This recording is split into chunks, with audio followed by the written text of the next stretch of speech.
Imagine a sunny January afternoon in Boston. The year is 1919. Children play in the streets. Horses trot along cobblestones. Steam whistles echo from the harbor. All seems well, until a monstrous, sticky wave explodes into the north end, hurtling through the streets like a sugary tsunami. This isn't some forgotten fever dream. It really happened. And it's known, bizarrely, as the Great Molasses Flood. A 50-foot-tall iron tank owned by the United States Industrial Alcohol Company stood in Boston's busy North End. It held over 2 million gallons of thick black molasses.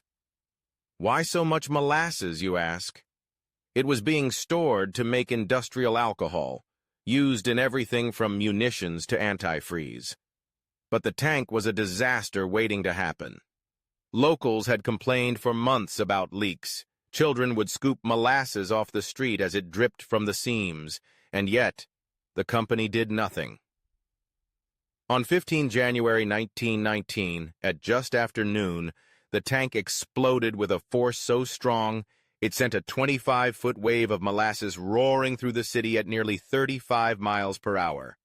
Steel girders twisted. Buildings were ripped from their foundations. A train was thrown from its tracks. Horses drowned. People were swept off their feet and smothered in syrup. 21 people were killed.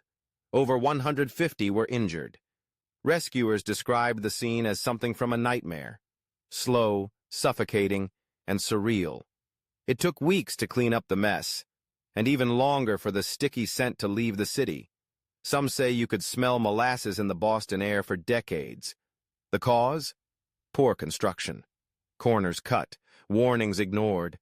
The tank had been built too quickly, inspected too little, and tested not at all. In the end, the company paid hundreds of thousands in damages, one of the first major class-action lawsuits in U.S. history.